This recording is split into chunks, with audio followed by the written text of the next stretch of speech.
Thank you, disembodied voice. It's so nice to hear you, as always. Once again, my name is Neil Kobrig. I'm your Classified Senate President for the College of Continuing Education, and this is a very special workshop. It's something we've never done before. Mindy Sloan, who's acting as our interim Flex coordinator, asked that we create a classified professionals workshop to offer during Flex this time around. And so what we came up with is a panel discussion on all of the various things that classified professionals do around the college. And hopefully through this interaction, you will be able to hear more about what classified professionals do, learn about how we impact the student experience ourselves and in collaboration and conjunction with you, our faculty colleagues. And then we'll have a roundtable discussion at the end to talk about strategies that we can work on together as classified professionals and as faculty professionals to best impact and influence the student experience as we come back to campuses starting next week. I know a lot of folks will be very interested in how we can ease that transition for our students, especially those who will be coming back to campus sometimes for the first time since the pandemic. And for our faculty colleagues as well, and our classified professional colleagues, how we can best ease that transition amongst ourselves and make sure that we have a very successful and positive impact and experience for everybody involved. If you would be so kind, in the chat room box, type your name and your campus location, and that way that'll be our sign-in sheet for today's Flex workshop. If there's nothing else, nothing further, I'm just going to show you very briefly on the PowerPoint slide. Yep, that's me. We've been there. We'll have some introductions from our classified professionals panel, and then we'll go into the overview of the questions. I have 4 major questions for our panelists that we'll go through in order, and then we'll close out the day with the round table. All right, so I'm going to stop the share because we don't really need to see the PowerPoint for much more than that. Now I can see you all. Hello.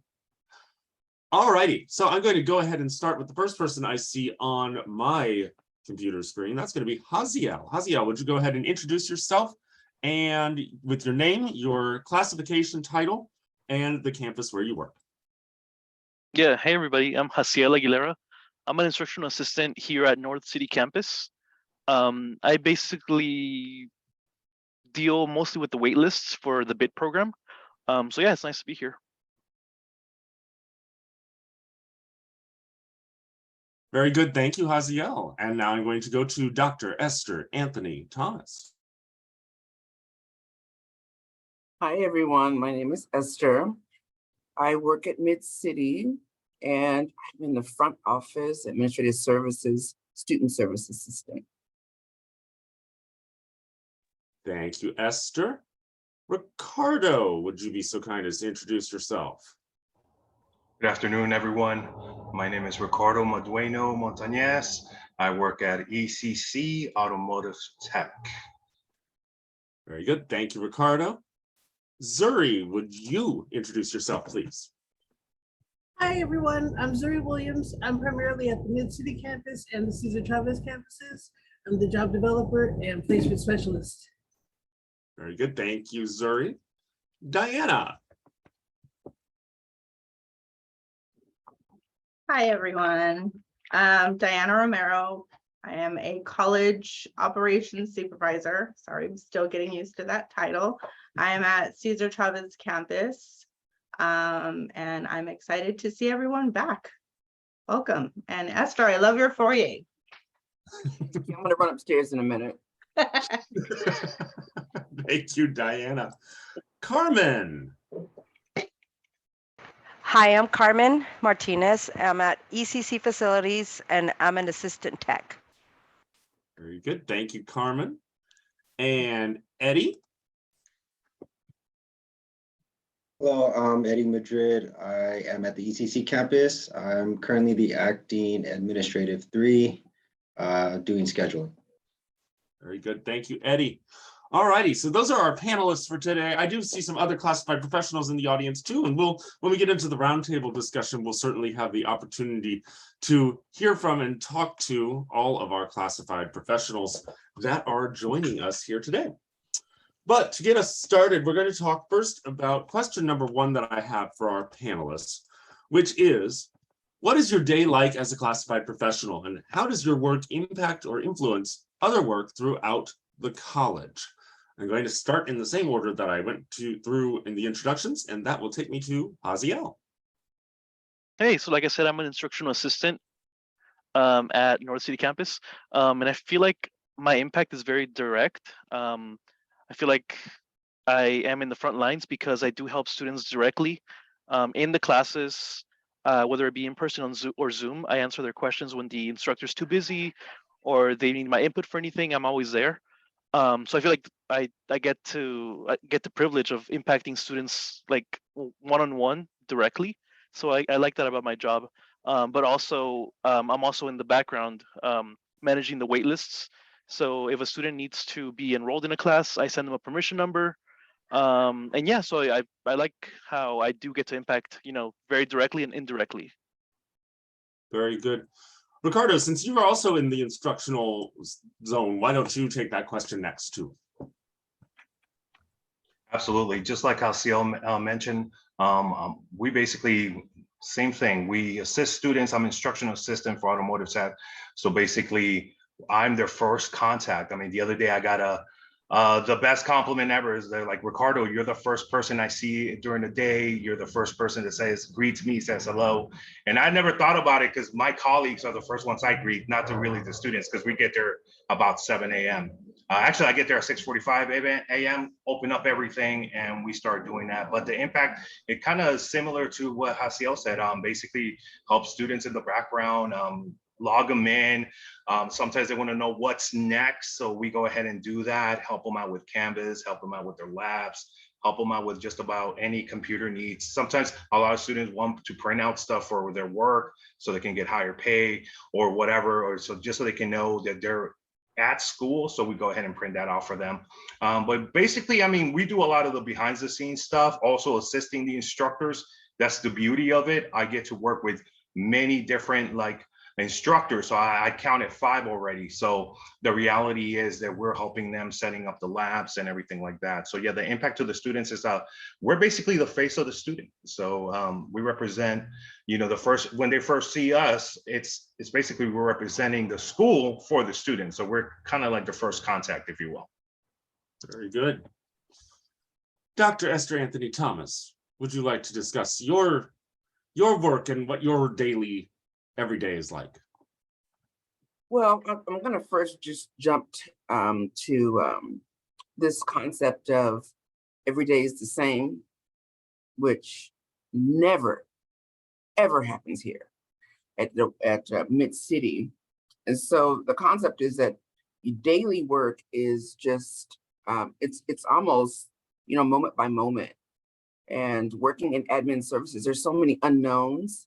New instructors, new project assistants, new students. So there's a lot of, when you have information over the top of your head, then people come for all sorts of things. Community members, people who are just kind of walking off the street, looking for the police department. So it's a little bit of, space cadetting. I'm just kind of a little bit of everywhere and always wanting to have like the most efficient answer for folk so that they feel seen, they feel heard.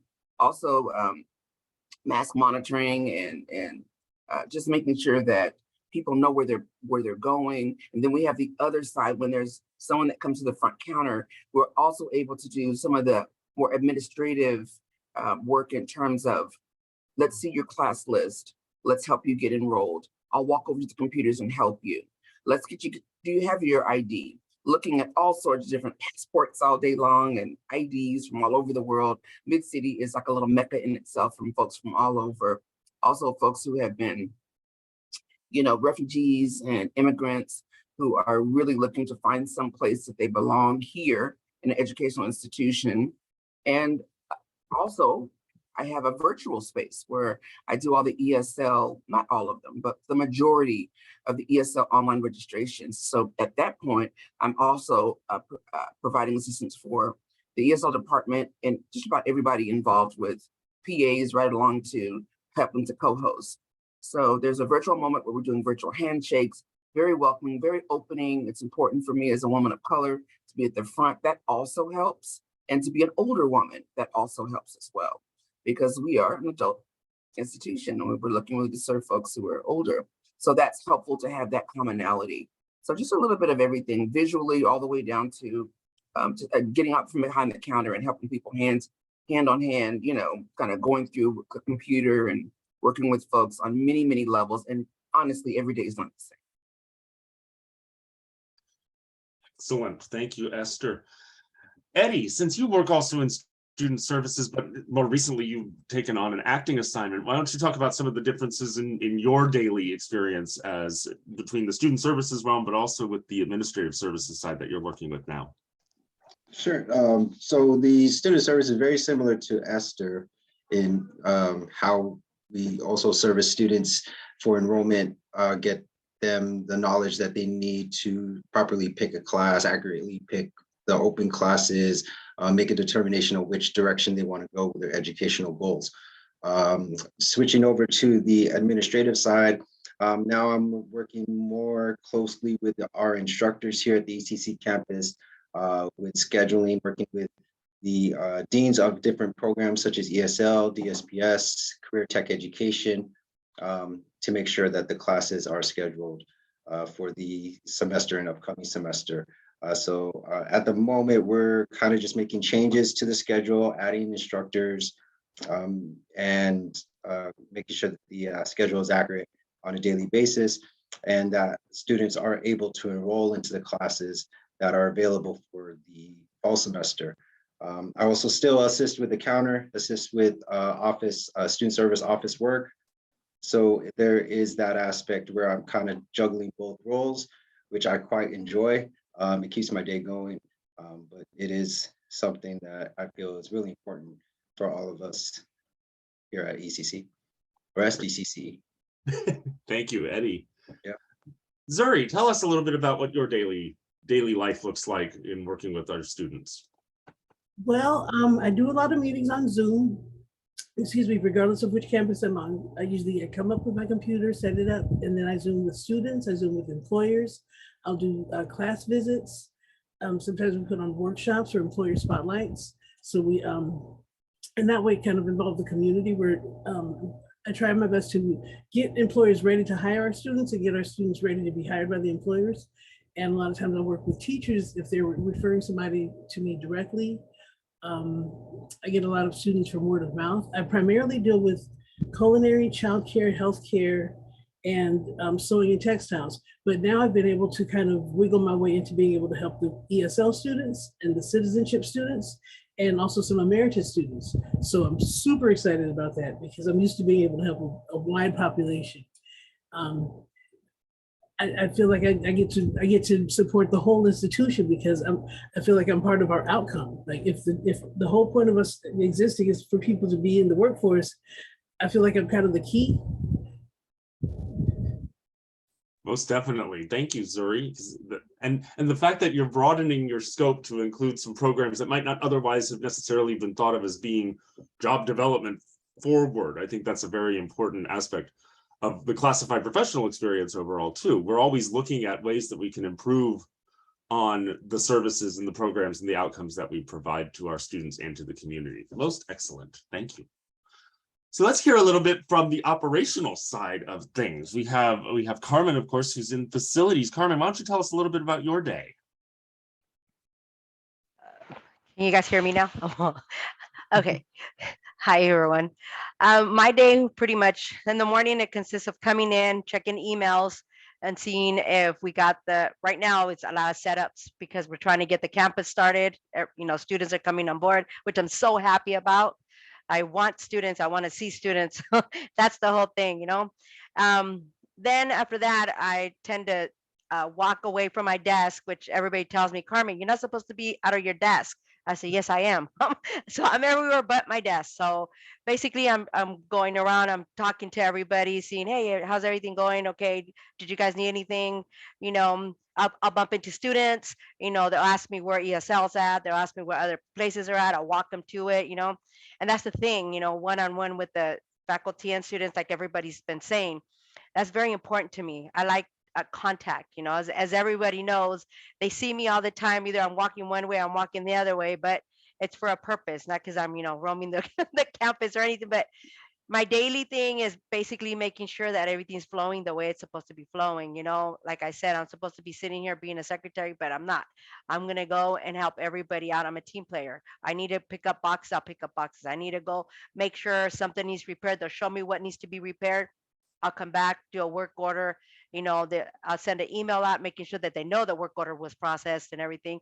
So, basically what it is being out there. That's my daily thing, being out there, checking, talking to everybody, and believe me, I try hiding sometimes and they find me.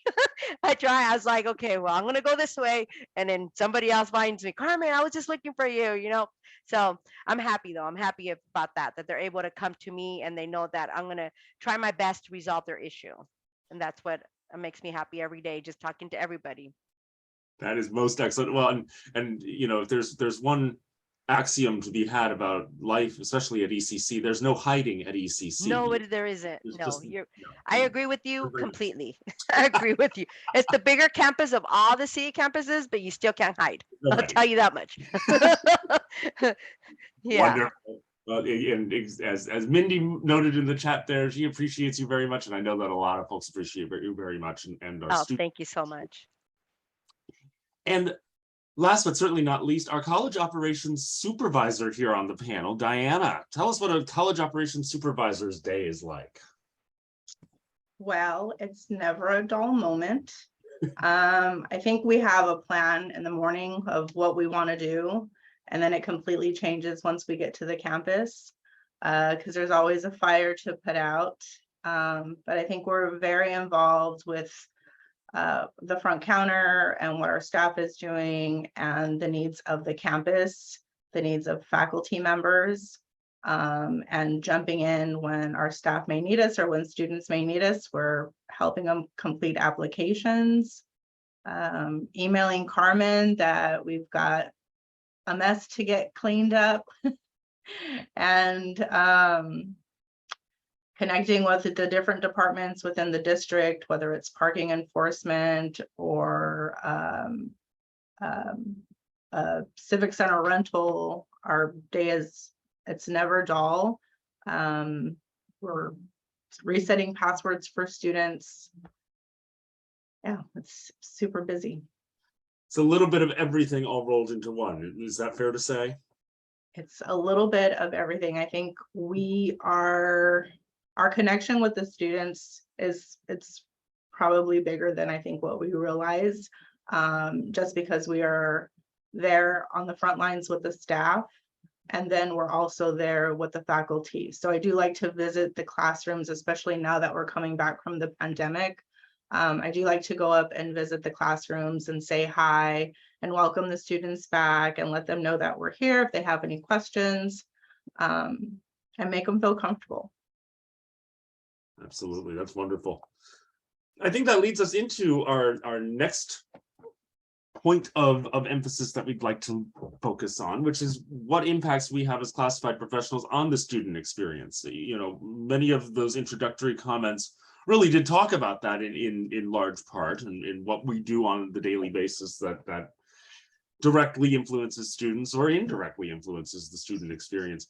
But I'd like our panelists to share a little bit about some of the stories, some of the specific things that they might have encountered over their time. And I think we have a really broad variety in terms of not just classifications and the work that people do, but also in terms of the experience overall.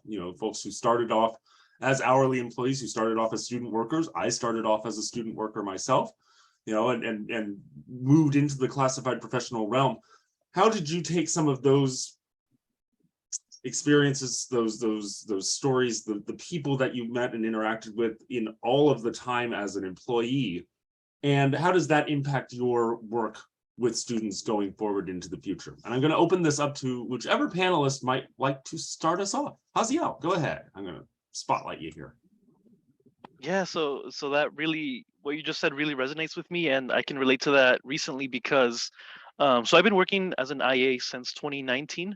So basically I did a year of being in the classrooms, meeting students one-on-one, face-to-face, and then the pandemic happened, and then it was more Zoom. But in that year, I met so many students that I got the privilege to help out. I saw them going from somebody who didn't know anything about digital design, for example, and then at the end of the class, they knew how to use Photoshop and Adobe Premiere, all these programs to make graphics and videos really well. And their projects were really awesome to watch and see how much they've grown. And then I think it was like 2 months ago, um, I was hosting an event for something else, and I needed a trophy, a little trophy for my attendees for the winner of the event I'm doing. So I went to this local shop. I just found it online. It's like 2 blocks from my house, so I just went. And then the person on the counter, I was like, "Hey, I recognize you." He's like, "Hey, I remember you from SDCCE." And then that's when it hit me, like, "Oh yes, I remember we were in that same class together." And he was like, "Yeah, how's it going?" So it was one of my students that I got to help out in 2019, which was crazy. It was like 3 years later, and he still remembered me. And we just talked for a few minutes about how awesome it was that I knew him since 2019 when he first started the class. He didn't know much about graphic design, and now he's working at this shop where he designs graphics and trophies and all that. So it just goes to show like the impact that you can have on people's lives. The fact that he got this awesome job, it just refueled my it just encouraged me to just feel like I am making a difference, you know. So that was really awesome to experience. That's excellent. And I think, for our faculty colleagues here in the workshop, that's something that's certainly relatable, right? You know, and you see the impacts of your work and your classroom experience with students. But we have the same sorts of things happen with us too for classified professionals. And I think that's something that we don't always necessarily recognize, is that, while we might not have the same sorts of connections with students on the everyday basis in the classroom. Now, Haziel and Ricardo certainly might, because they have a more direct instructional related focus on their particular work.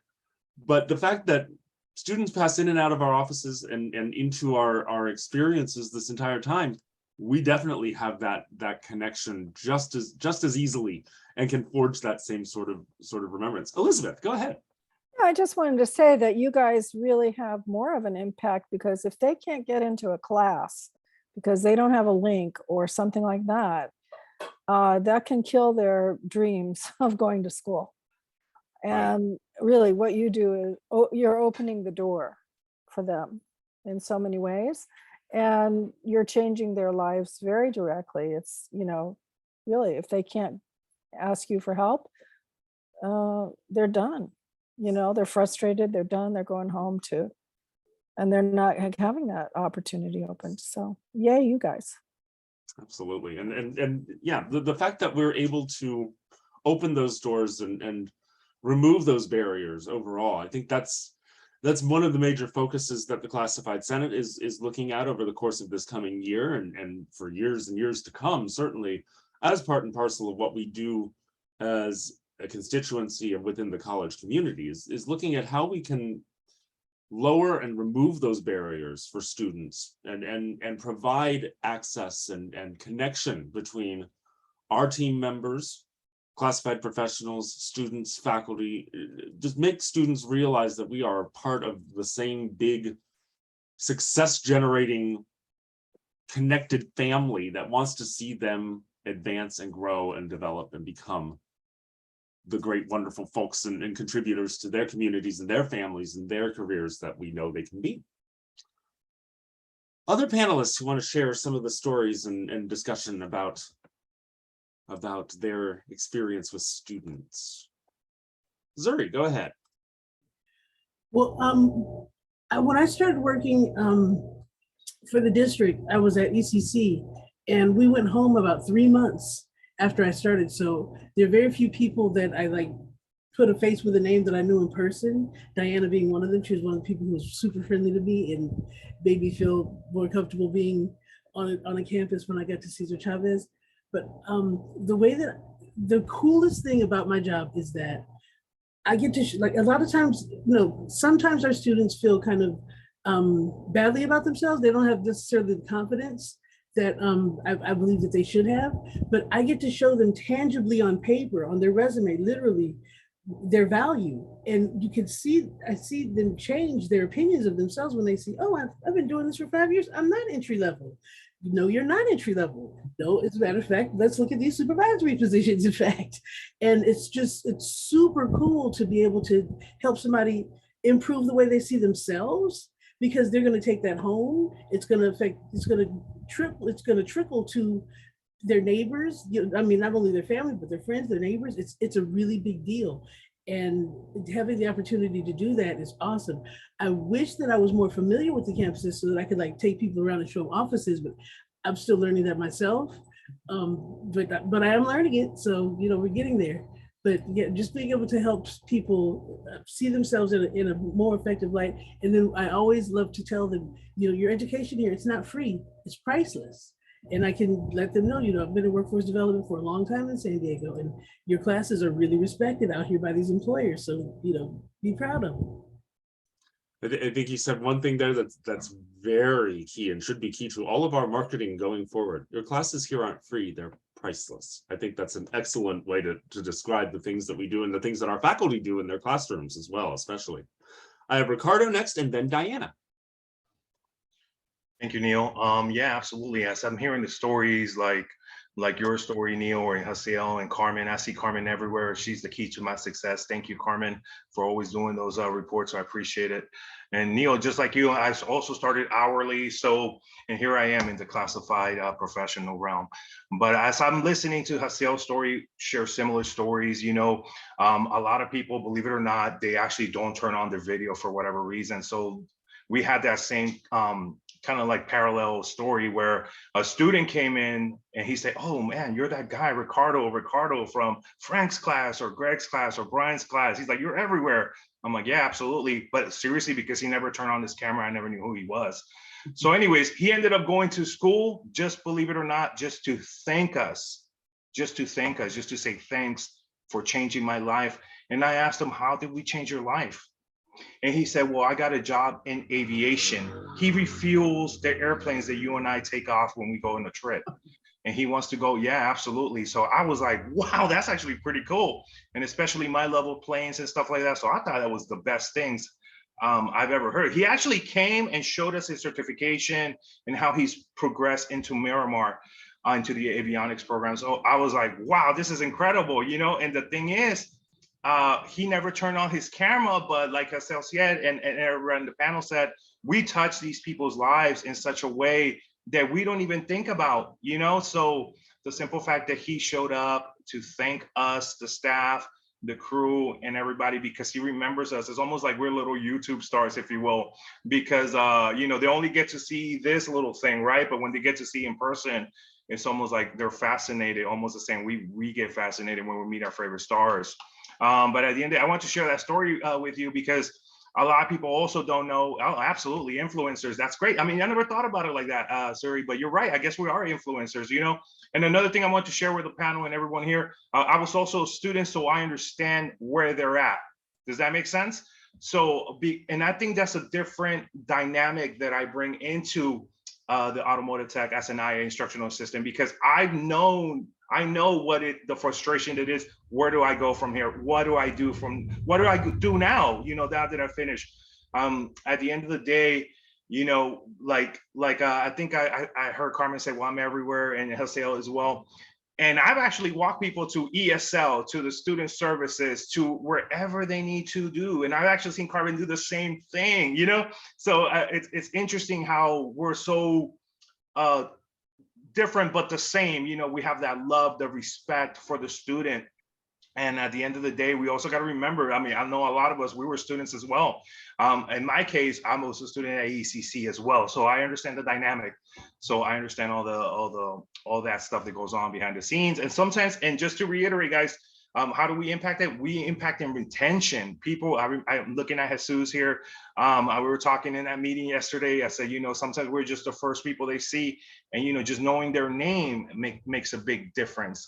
Just saying hello, like that compliment. I mean, that compliment I got the other day is saying you're the first person that greets me, the first person that says good morning, the first person that says hello. And at the end of the day, it's that little small thing that helps them kind of keep them with us so they can finish their program and retention. So that's the impact that we have on her. Most excellent. Thank you, Ricardo, for sharing. Diana.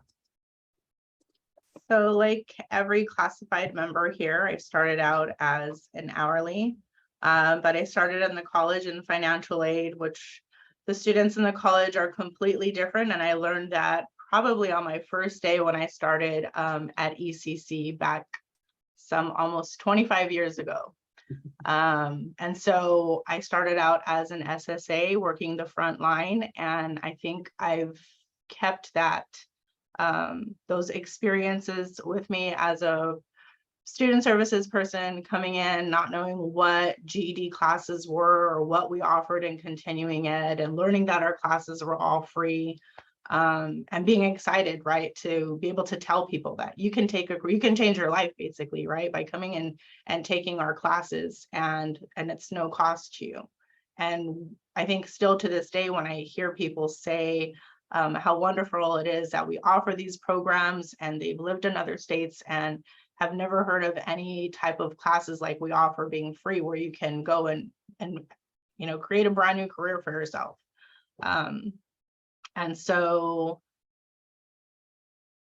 I still like to be at the front counter. I still like to be involved with the students and with my staff, and hearing the students' story, because I think that's what keeps me coming back every day. Hearing the students' stories and what brought them here, how they heard about us, or if they're returning students, or if they had some kind of setback in their life, and how they're trying to move forward. And I think that's an excellent point, Diana. You talk about how, staying abreast of what the student experience is, and staying up in front with them, and going to the counter and talking with them and hearing their stories, hearing how they heard about us, learning about what brought them to our doorstep, is such an important part of our daily experience in the class. And we are the first contact, right? Whether it's on the phone or if it's at the counter. And I think we can make or break that experience for the student. So if we are giving them our full attention, we can make it the best experience for them, so that they are happy to come back and happy to be in class. And then they'll be a returning student. 100%. And that's what we love the most. Folks who keep coming back and changing their perspectives and learning new and different things. They might finish one program and go right into the next one and the next one, and sharing it with their friends, right? We want them to share that information. It's the best. It's one of the most rewarding parts, I think, of the work that we do. I see Carmen. Carmen, you want to share? Oh, you're muted. There. So let me unmute myself here. I'm unmuted, right? Yep, You hear me? Okay, perfect. No, I wanted to share this one experience. And right now, as Ricardo and I was talking, it came to me about this one person that was first-time ESL student. She never worked before, and someone brought her over here because that's the time we were using hourlies. And she says, "Do you think I can do it?" Because I never took classes, but I want to work. She said, "My husband never let me work." He was ready to divorce her and everything, and so there were, it was very new for. Well, it was very new for her, this whole experience. And I told her, I said, "You can do anything you want. Don't worry about it. Come here." So I helped her fill out the paperwork, because she was also she wasn't very good at filling out applications or anything. I helped her out with that. I took her to, "Come on, let's go. You're going to sign up for class. And don't let nobody tell you can't. Come on, let's do this, And she's like, "Oh, Carmen." I said, "Come on, let's just go. Come on, And believe it or not, 3 weeks ago, she came in and she did tell me, she's like, you know what? She says, that push you gave me, she goes, it isn't just because you're here, I'm telling you this. She goes, but that push you gave me, she goes, I was able to feel good about myself and feel I can do this, you know? And I said, that's what it's about. I said, don't ever let nobody tell you you can't, you know? And yeah, she finished up her classes ESL. She had to stop at some point and go to work and everything somewhere else because the hourlies finished here. You know, they stopped because of the pandemic and everything. But that impacted her, you know what I mean? And I like that. I like to talk to the students. I like, you know, mingling with them and staff and everything. But the students, as I'm walking that hall, you know, and somebody's lost, I can see it because they're looking around or they're looking at the paper or whatever, you know. I'm like, do you need something? What's wrong? You know, and they're like, oh, I'm looking for this. I go, come on.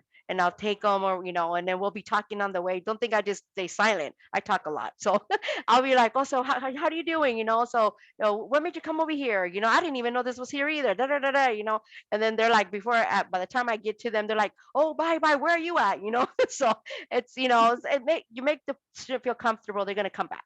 They're going to come back. You know what I mean? If you make them feel like, oh, you just point the way to them, you know, that's not a good experience for them.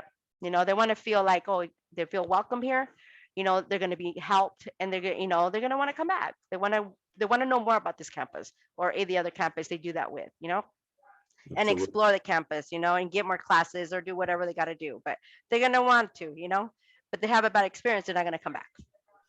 I think So- it's important to recognize too that so many of the students that we serve and the folks that we work with are oftentimes people that never necessarily thought school was right for them, or Right. might have had bad experiences with schools in the long run, you know, in their past. And just having that open, honest way of approaching folks and saying, hey, Yeah. we're here to make this the best possible experience for you in any way we can. That Yeah. goes light years beyond Oh, what yeah. many of them experienced overall. We really don't understand, or we really don't realize how much we do impact that one little word, hello, or that little compliment that makes their day. That's it. They might be having a rotten morning, you know, trying to get to where they got to be, but that one little moment you spent with them, you might have just made you know, a big difference in their day, you know, and their lives even sometimes. So I like it, you know. That's what keeps us coming back for more. I want to acknowledge Exactly. a couple of items that popped up in the chat too. Or Masha, you mentioned how your family's lives were changed by taking classes in CE, and what an important part of how good it is to be able to pay it forward, coming from now, you know, in your experience too as a classified professional. And then I see Mindy also talking about, much like what Carmen just said, with regard to walking around and helping students out and showing people the way and taking folks to the relevant office, and that it's part of our culture. And I think that's an important piece of this puzzle too, that there is very much a culture amongst our classified professionals, but I think also amongst our institution as a whole. You know, we talk about, I say it oftentimes, I'll say it, you know, to anybody who will listen, and sometimes twice, that, you know, we are very much a family. But the CE experience is a familial one, and the ways that we interact with each other, both as classified professionals and as faculty, but also amongst our students, is very much one of a family. We look out for each other. We look to take care of one another. And I think that's an important aspect of our institutional culture that transcends our campuses. You know, we know that every campus is a little bit different, and every campus kind of has its own flavor and its own character. But our institutional culture underscores all of it, that we are always about doing the best for our students, that we're about guiding our student and our communities to places of success, to places of understanding and higher levels of thinking and education. And I think that's something that is just so important about what we do as an institution that needs to be underlined in everything we do. We absolutely, Zuri, you put it best. We put the community in community college. I think that's an excellent way to put it. You're just all up with the marketing quotes today. I'm putting you out there for the PIO. they're gonna notice you. They're gonna know. It is gonna be great. I'm here for it. I'm here for it. I love it. All right, let's take a look at our next question for our panelists, which kind of takes this same notion of how we impact one another, but flips it a little bit. So rather than talking about our impacts on the student experience, how about our impacts on our faculty and our faculty experience and our colleagues in general? So between faculty, but also with classified professionals and our administration as well. What kinds of stories, what kinds of experiences have you had that demonstrate the importance of our classified professionalism on the faculty, administrative, and other experiences that transcend our campus? And I'll open that up to any of the panelists to start. Don't all jump at once. I can answer, but can you repeat the question? Sorry, Sure. I was looking at an email. I'm trying to multitask. Because a college operations supervisor's work is never done. So the question is about the classified professional impacts on the faculty or administrative experience. How do we work with our faculty colleagues, the stories that we might have had over the course of our experiences as employees that show what our impacts are on our faculty cohorts in the institution? Well, as a college operations supervisor, I can tell you today I had a brand new ESL faculty member who's been trying to connect with HighFlex, and he's had some trouble with it this week. And I understand, he wants to be comfortable with being able to come to class on Tuesday and not having an issue with technology. So he came in, he sent me an email on Wednesday and said that he came to the campus and he tried to connect his computer. He wasn't able to do it. And so on Thursday, I went up with another staff member. He took his laptop because my laptop is in a Mac and I know a lot of people don't have Macs. So I wanted to try it on just a regular like PC laptop, right? So we took it up, connected it. We logged into Zoom so that we could make sure that Zoom was working with the technology that was in there. Sent him an email, told him he could come in, came in today, troubleshoot it with him, make sure he can get connected, logged onto Zoom with him, and made sure everything was okay. So that is the work that we do working with faculty, right? We want to make sure that they have all their needs are met, and I think those things happen every day. Connecting with the faculty that are on campus, and even those that are still working online. And same with administrators. As a college operations supervisor, we work very closely with our deans that are on campus and our program deans, our student services deans, making sure that all of the program needs are met. And we're getting students in class and trying to troubleshoot anything that could be happening in the back end of the way that the class is being built, or permission numbers, or if a student's having trouble with enrollment. I think there's a key element to the things you described there. Resource. We are very much a resource for our faculty and for our administrative colleagues in terms of how we can help them figure out what might be going wrong, troubleshooting in particular. I think there was a very much an element of that when we first rolled into the pandemic, all those months and months and years ago when the apocalypse first dawned upon us. The notion that we were there to serve as that kind of first level resource of, is this even going to work? Can we do this with our students? How is Zoom going to work? How can we get some of these things to cooperate? Who's out there to help me test this? I remember there was a sign up list, Ingrid Greenberg and a lot of other folks in various departments when they were first getting things set up for distance education. It was a lot of classified professionals who jumped on those lists to help test things out and make sure that stuff would work for students before they rolled them out right after spring break that first year. And that work continues, just because we're back on site per se, doesn't mean that we're not still available to help provide these resources. And in point of fact, we might be more available for some of those resource points and being able to help our faculty navigate some of the uncertainties of things that might still exist in terms of HighFlex or even just getting back into the campus swing of things and getting doors opened and getting things turned on in the classrooms and stuff working so that students are ready to go. And Ricardo, you had your hand up there too. Yeah, absolutely. Thank you, Neil. How do we impact the faculty? Well, in a lot of ways, I kind of see myself as a liaison between the staff and the students. Sometimes they feel more comfortable talking to us, believe it or not. And sometimes we'll just go ahead and be like, well, I'll talk to such and so. I'll talk to Neil about this, you know, or I'll talk to the instructor about that. So sometimes they feel a little bit more confident, comfortable talking to us. It might be a thing where the instructional assistants or support staff that might go through this, but yeah, absolutely. And also because instructional assistants like myself and perhaps other support staff, we set up the labs. So we set up the labs, we know the components, we know the tools, we know the equipment. So a lot of times, you know, it could be overwhelming. So sometimes we're that liaison between that lab component and the instructor themselves. So another thing that people sometimes fail to realize, especially us that study other languages, sometimes they're their second, third, fourth language. And just because I'm speaking at 140 words a minute, don't ask me how I know that. A second, third, fourth language learner, they might not comprehend like you and I, because we're so used to this, you know?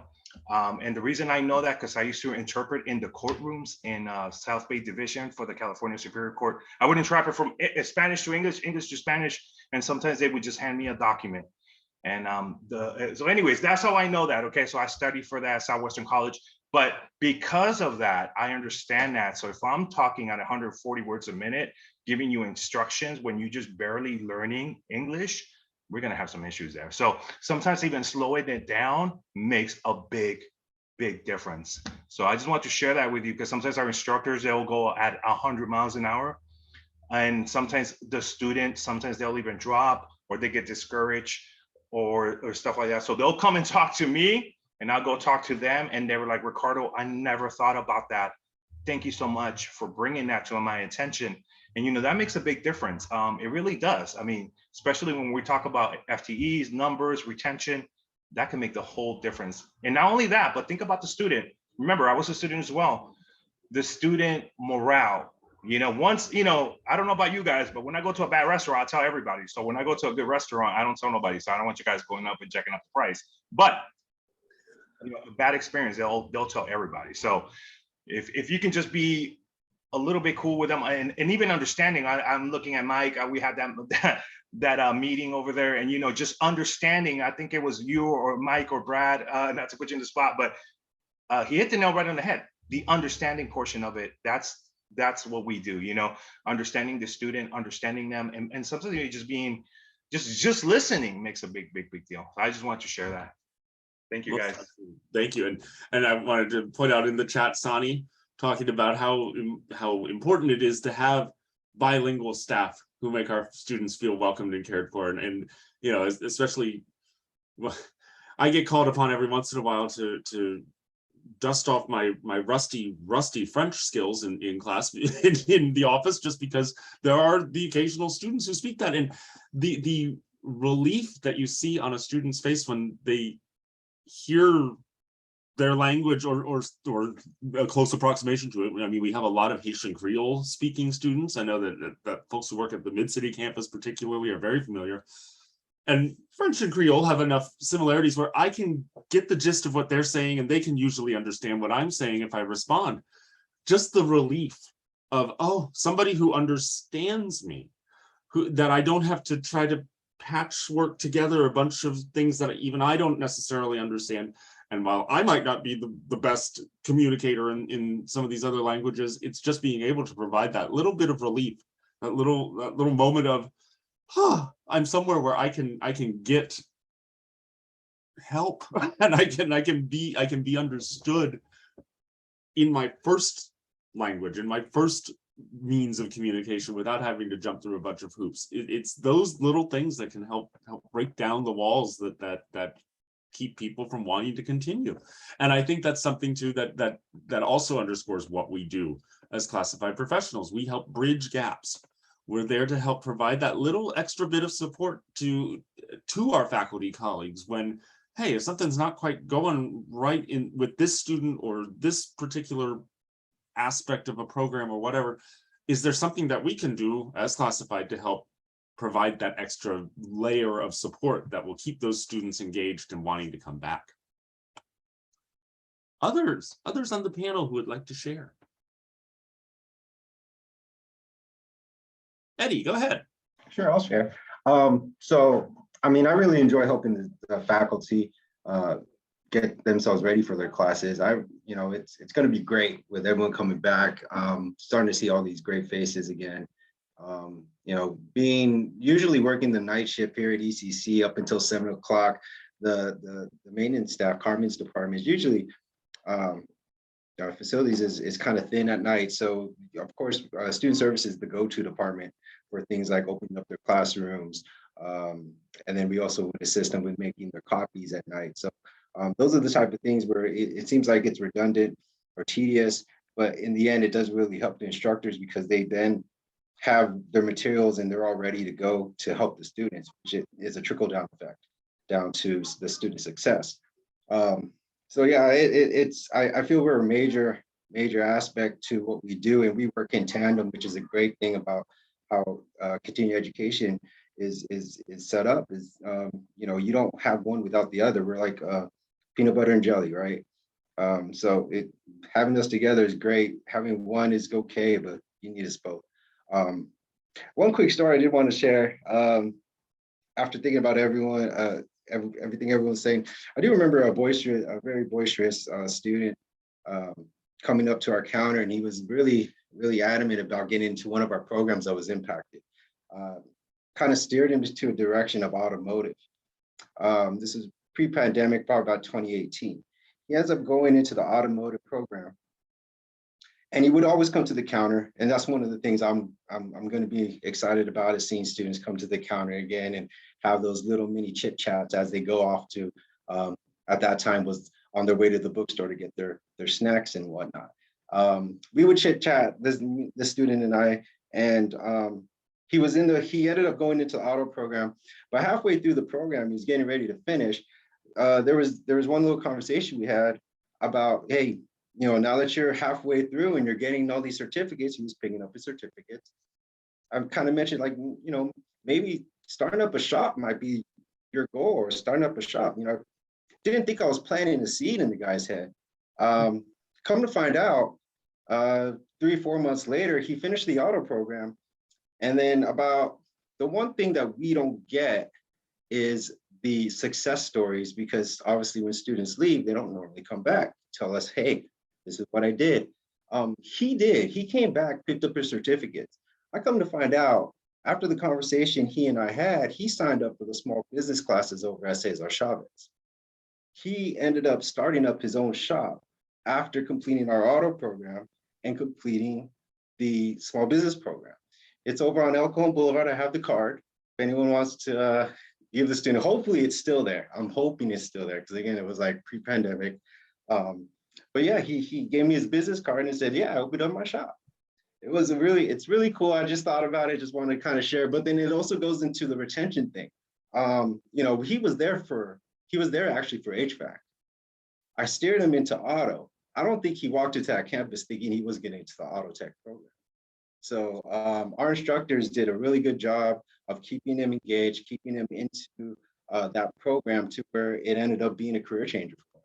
So, that's one of those things that we could all hang our hat on, those success stories. And I really wish we would get more of those, but I understand that some of these students just, they don't have that ability to kind of share those things, but it's really nice to hear it every now and then. That's awesome. What a great story. I mean, it's true too. You're right that we don't always hear the success stories. We don't always hear the folks coming back. I mean, but think about when we were there on Wednesday and we had the student panel on Wednesday, and the stories of success that we heard there from Glenn, who was talking about going from the certified nursing assistant program into becoming an RN. How many for every one of those stories, for every Glenn, for every the one student who opened up her own restaurant, for every one of those stories, how many countless dozens more are there out there that we don't necessarily hear?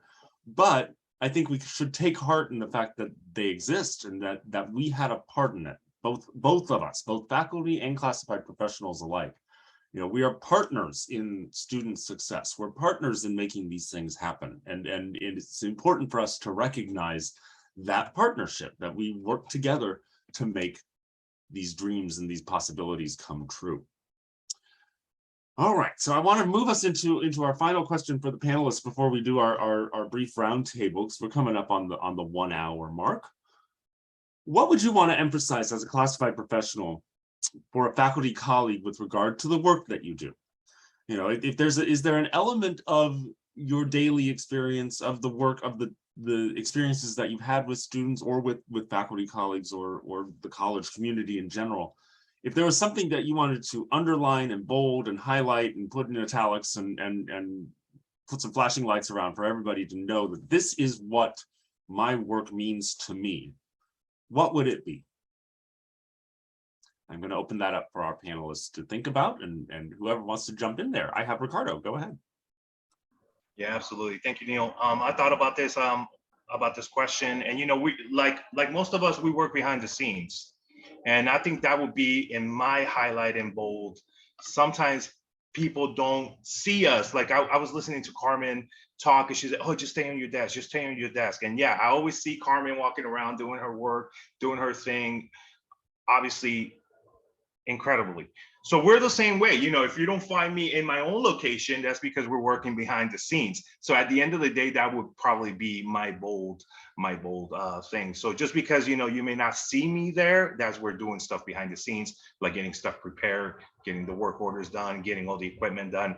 So that would probably be my thing for the faculty and staff, because sometimes they don't see us, you know, they expect us to be there. I want Neil to be right there, but I don't see that Neil is promoting the program or being there or doing whatever we're doing it behind the scenes. So a lot of the stuff, I think, especially, I don't know if it's just instructional assistants, but at the end of the day, that's what I would share with the faculty and staff, that we do a lot of stuff behind the scenes that sometimes don't get noticed, like tutoring on Canvas, you know, or helping them log in. I mean, if I tell you how many students I logged in or helped them with Canvas or helped them with our specialist software that we use, it's called All Data, Pro Demand. I mean, that stuff is, you need classes for that, you know what I mean? So at the end of the day, they can be their own class, or kind of like being the liaison, the in-between, you know, the how do you do this? How do you do that? I only took like a class of math. So how do you do the circuitry? So all that time and spending, talking, tutoring, I guess, that doesn't really get noticed, at least not on my end. But I just wanted to make sure that you guys know, and sometimes, you know, people think that, you know, we're all dirty and getting greasy and stuff, which is, that's why I like it. You know, I always been breaking stuff and putting it back together. I've broken more stuff than put back together, let's be realistic. But at the end of the day, you know, that's fun. So, and especially our clientele in our community, you know, we got to cater to them a certain way. Sometimes when they see that, hey, that guy knows, you know, you go from that being that guy in that little Zoom box to being Ricardo or being Esther or being Suri or being Neil, and not, you know, not to forget anybody, but, you know, I do understand that aspect. So they get excited just even seeing us at the end of the day. So that's all the stuff that goes on behind the scenes. So that's what I would say. I think, let's be honest, people see enough of me on the regular. Less of me is certainly more. That's debatable. I don't think that's real for any of us here. I'd like to jump in here for just a minute. I just appreciate every comment. It's really been, you know, heartwarming to hear all the behind the scenes and all the people going the extra mile and above and beyond.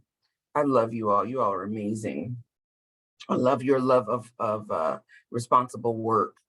I think if I had to summarize or just put one word, I would like to work on our synergy. I think that, you know, when you look at the word, it's combining two forces to have a greater impact, right? And I'd like to share that because, or I'd like to share or suggest that if we knock down that wall that separates classified professionals and faculties, we can have a stronger effect for the overall institution. I have done many things outside of my classification, not in conflict with it, but just things that can be done because people took a minute to get to know me. They just didn't see me behind, you know, this partition, now this plexiglass and masks.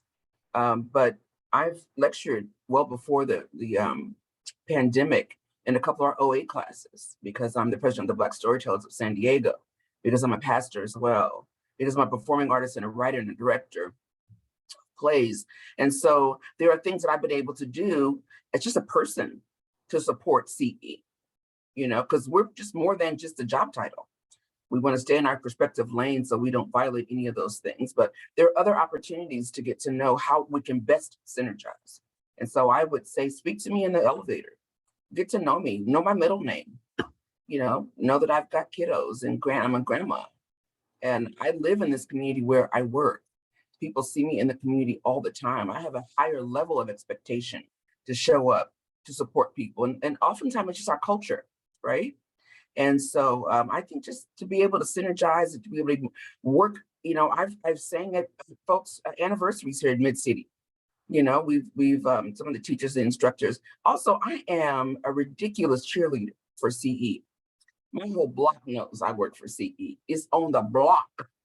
And my nephews and my nieces all know about. So I continue to promote. And when I'm on the Zoom, to create synergy, every class I quick enroll a student in or quick admit, I don't even know the instructor. Oh, that's an amazing class. That's an awesome instructor. You're gonna have a good time. And before I leave, I always say, enjoy your class.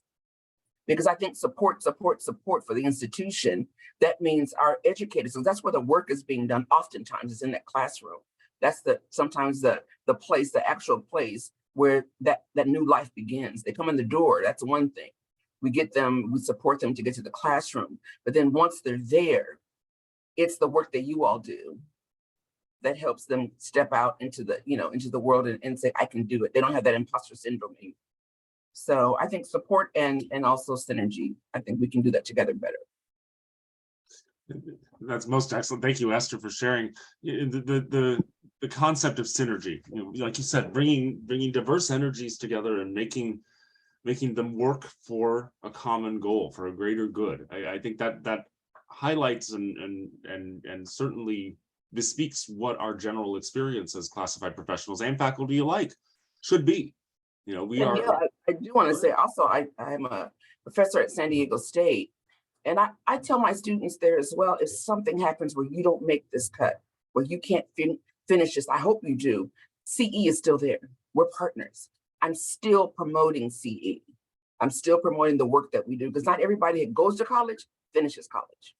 Right. And so it's just that continuing understanding of the work we do is phenomenal. It's life-changing, and we can do it better together.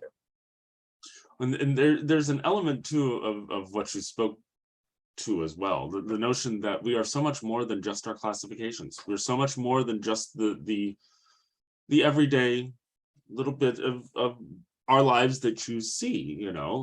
Esther described all of the various things that she does in the community and outside of these four virtual walls, as they were, and we all bring that to fore when we do our work with our students every day. There are elements of umpiring that I use in my everyday work with students in the offices because heck, it's about arbitrating conflict sometimes, or it's about helping them see why rules exist for the sake of the institution, or for why we do things a particular way, not to create the barrier, but to break it down so that it's understandable, so that it makes sense.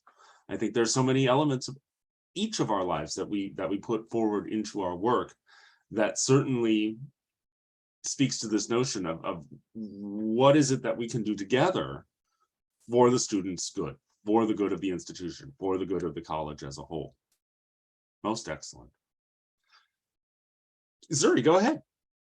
I wanted to add that because we have the potential to affect people so significantly, we can either contribute or we can knock down without even realizing it sometimes. One thing that I think that we can all do is to leave our own ish at the door. Like if I'm having a bad day, like the day I found out that my brother passed away, I was at work and I was continued to help the student I was helping. And I was with that person for like another 40 minutes. And my colleague, when I was finished, said, "Oh my God, I can't believe that you finished that call like that." I was like, "Well, this loss for me is not going to change the fact that this person needs a job right now. They have rent to pay, they have bills to pay. Like, the service that we provide, if we leave our stuff at the door, it's going to be a better day. Trust me, it'll be there when you get off, waiting for you. But also to not slight the students in any way because of what, you know, a mood. Like I'll be in a bad mood, but you'll never know. Because you just won't know, because if I'm in a bad mood, you're not going to want to tell me your business so that I can put it on your resume. So I think all of us remembering that even if you're having a bad day, even if you're frustrated, each of these people are individuals and they deserve 100% of your attention while they're in front of you, even if it's inconvenient. That's okay. That's why they give us money. Most definitely. And that is very true. The notion that, you know, they don't know what my day's been like. They don't know what baggage I've carried into the world today, what I packed in my car and drove down the freeway with. That's not important anymore, because once I'm there in that office, it's my time to devote to their experience, to what they need, to here and now. And the same goes for helping our faculty out. You know, if a faculty member comes and needs something, they don't need to know what just happened 5 minutes ago with XYZ that put me into a tailspin.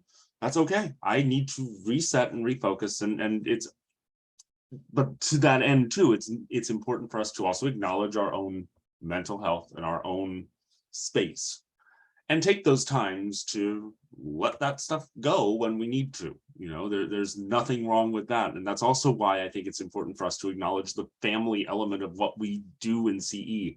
You know, we have folks that we can talk to. We have relationships that have been built here over the course of years to help us get by when things don't always go right.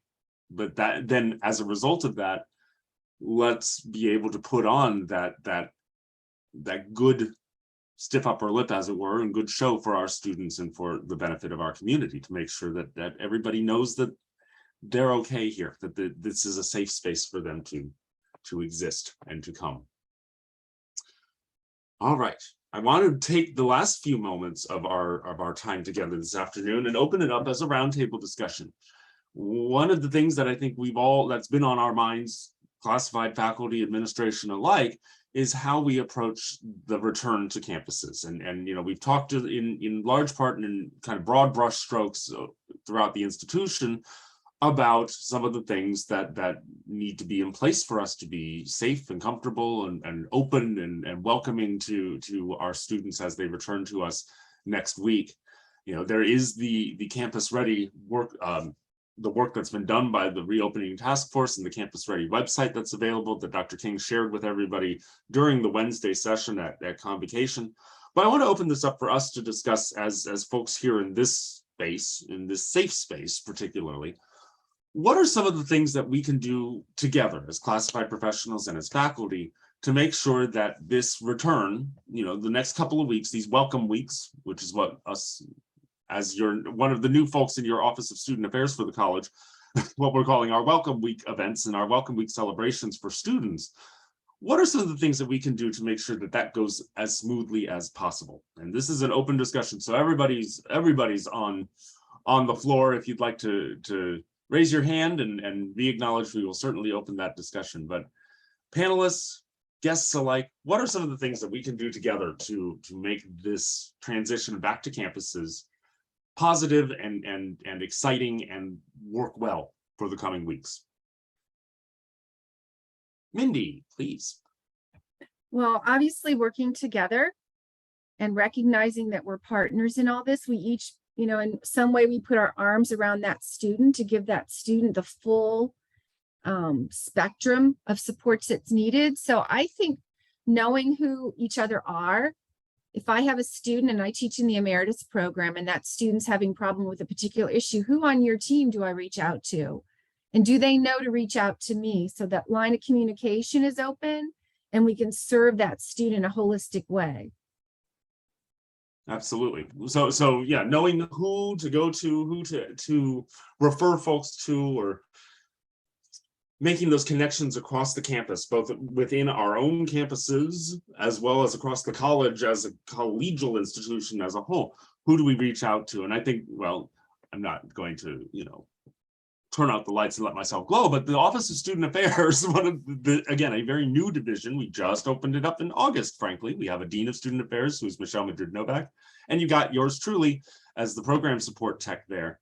You know, that's one of our jobs as student affairs, is to help faculty and classified professionals and students alike find resources and be able to connect to what's best for them as they figure out their way, navigate their way through the institution. So I would say certainly I'm going to put my email addresses in the chat so that you know how to get a hold of me.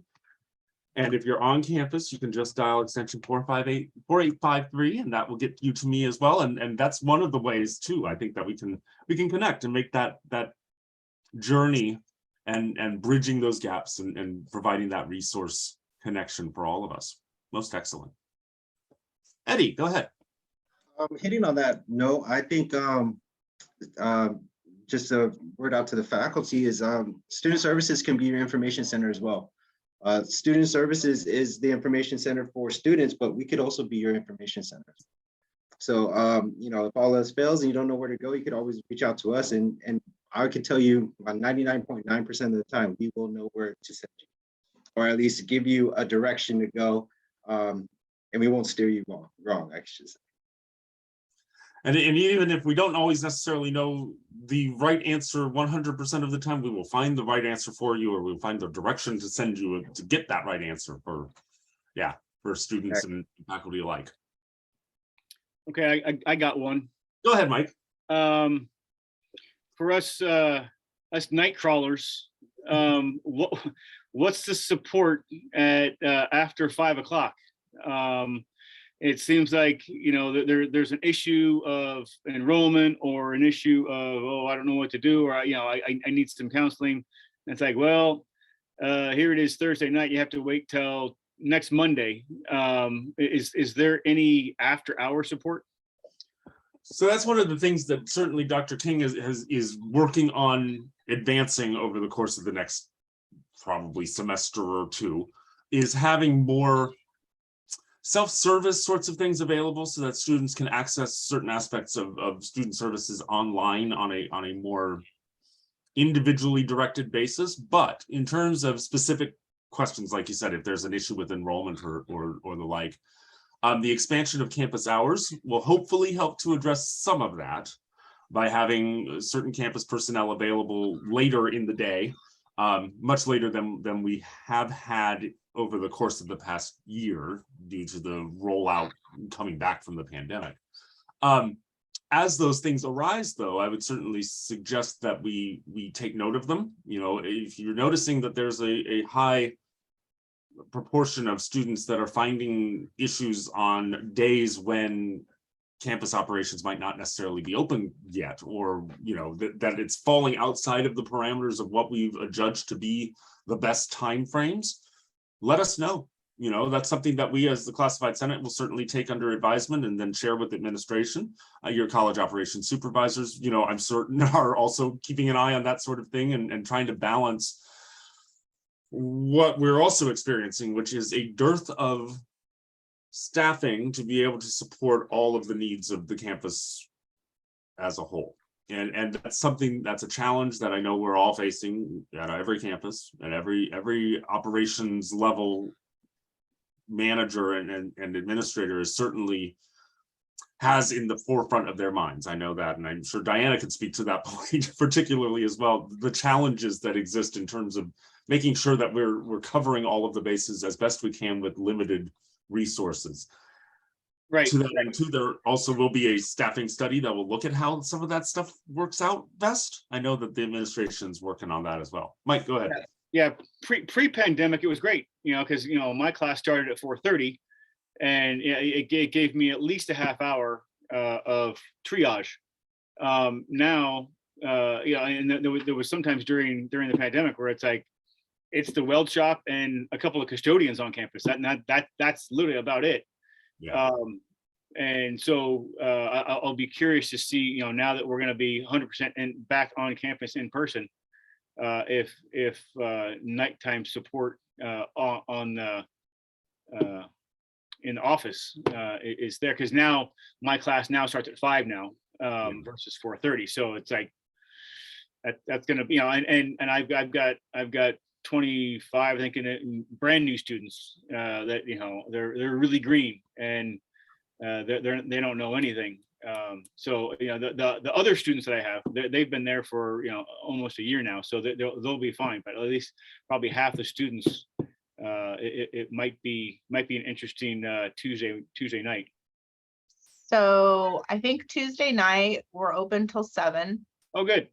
So I'm sure Ruth is going to have someone on her team there, especially since it's the first day of the semester.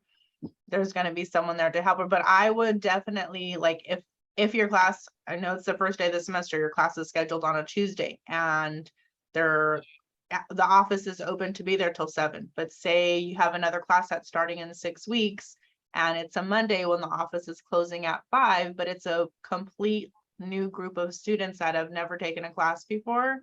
I'm sure if you reach out to Ruth, she's going to work with you to make sure that there's someone there that can either Zoom in with your class to troubleshoot anything, or even to be there on campus. We're not, it's like we're trying to come back, right? We're trying to come back fully, but we are also limited with staff. And so we're trying to still support as best we can. And so some days it's going to take us working really closely together to make the best for our students. And I think that bespeaks something important too: open communication. So the more that we know these things, the better we can be able to address them and work out a solution that's amenable to both the students and the faculty and the administration office, and make sure that we're covering as many of the bases as we can with a short infield and not having as many folks available. But as time goes by, and as we look at this is the first semester where we're going to have a much fuller schedule on site. How is that going to look for the spring? Are we going to have even more classes on site, and how can we best deploy, again, our limited resources in terms of covering all of those needs? And I think they're making a good effort now by having at least 2 nights on each campus open. I believe there's Tuesdays and Wednesdays at most sites. I think Mid-City is even broader. I think they have nights Monday through Thursday. Yeah, it's Mid-City. And so that could be something too, Mike. You could always, it could be reaching out to Karen King, who her campus is open Monday through Thursday, right? And it could be working with an office person there. Right. I didn't know that was an option, to reach out to another campus. Yeah, if your student is having trouble with their portal, they can basically call any campus, and we can try and troubleshoot. Oh, yeah. Well, that's good. I'll be there on Tuesday for you guys, Mike. So I'll be there on Tuesday. We're there till 7, and we do also have staffing, not necessarily in our office, but some of our staff members are going to help out ESL office on Mondays. So we technically have classified professionals on site from Monday through Wednesday up until 7 p.m. So you should have the support needed for at least the students to get going for the week and then into the future. Okay, great. Awesome. Great news. See, that's what we're doing. We're problem solving. It's what we do best. But truly, as Diana noted, this is something that I think is important for us to recognize, and we kind of touched on it a little bit earlier.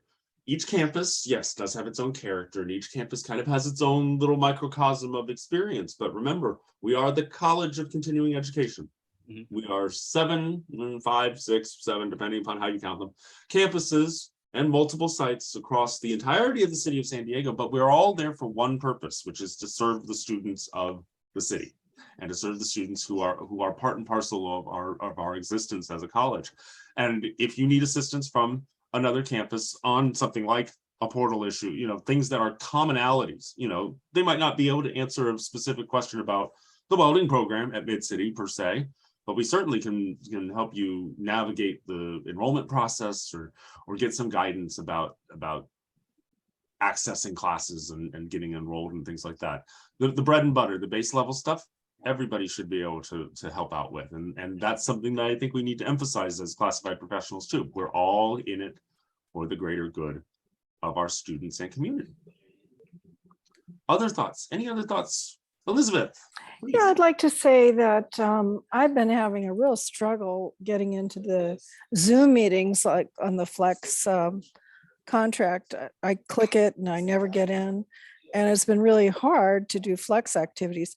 And I reached out to one of the classified people, and they were helpful with one of them. And so it's not just students that you guys are helping out.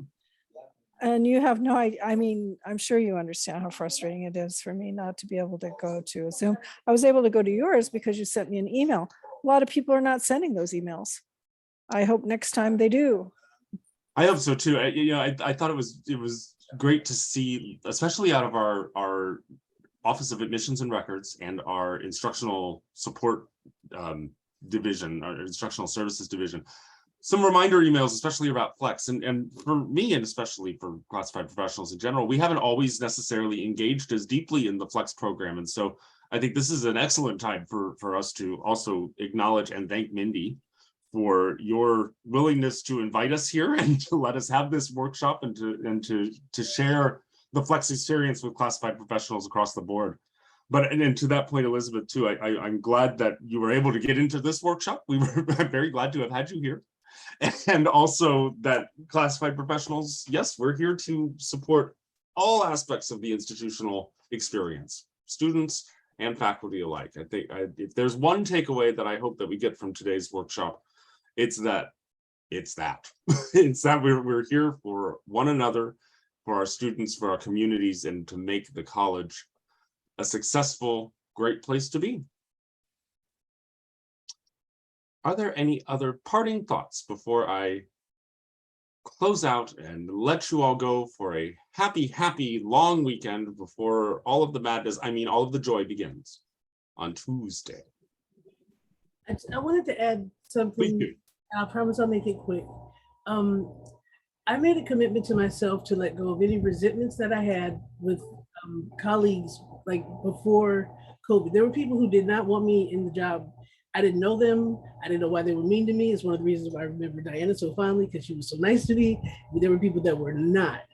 But I've made a commitment to myself to anybody who I didn't like or wasn't feeling or whatever, I've let that go. We've all been through a whole pandemic. If we're still here, we're supposed to be here. And so I've made a decision to let those resentments go and to try to build new foundations with people. Even though I've known them for 3 years now, I'm trying to start fresh. It starts with me. I can't expect anybody else to change, but also learning about the assumptions that we make about people and our biases. One of the suggestions is to ask questions to the people. One of my commitments I made is that if somebody doesn't want to answer my question, that's their right. They might be overwhelmed that day. It's my job to go seek answers elsewhere or from multiple sources anyway, instead of relying on one person's point of view to answer my question about whatever marginalized situation I'm trying to address. So I wanted to share that, because if we give each other grace, it's going to be a whole lot easier when we get back, because it's not going to be easy at all. But if we just kind of graceful with each other, I think it'll help a lot. I think that is a very, very fundamental thing, and I think that's a good place for us to close our reflections today. We need to give each other the grace and the understanding, both within our offices, within our little corners of the world, but also with our students and also with the faculty and everybody else who's coming through our college doors this coming week and for the weeks to come. For a lot of folks, this is going to be a big change and a big step back to doing something that we haven't really done for the last 2 years, being in person, face-to-face, front and center with folks who are just finding their way into our institution, with folks who are coming back and have memories and expectations of the way things used to be, and with folks who are reluctant to be fully present yet for any one of a number of reasons. But if we give each other the grace and give each other the sense of understanding and knowledge that, hey, we're all in this together, we're all here to help one another and to support one another and to lift each other up, then I think this coming semester will be the most successful it possibly could be, if not the most successful in our recent memory. And I think that is all largely due to folks like you taking the time to come here and learn from us as classified professionals. It's from this wonderful panel that I assembled on the fly, who's very graciously all joined together to share with you their experiences and their stories. I can't begin to thank you all enough for taking the time out today to be here in this workshop. Be sure to reflect back on all of the events and all of the experiences that you've had over the course of Fall Flex and Convocation 2022 in the surveys that will surely go out. I see Jesus here. I know there are surveys. There's got to be surveys involved. There's always surveys. It's great. This is how we learn about each other and how we learn from one another. And I'm so very grateful to all of you for being here. I hope you enjoyed this workshop and took away something good and feel good about all of this and about our experience together. And with that, I wish you all a very, very happy weekend, a very happy 3-day weekend. Enjoy Labor Day. Don't come to work on Monday. Campuses aren't open yet. They'll be open on Tuesday. We'll see you on Tuesday, September the 6th. Enjoy the rest of your day and the rest of your week. Bye. Bye, Everyone. Thanks.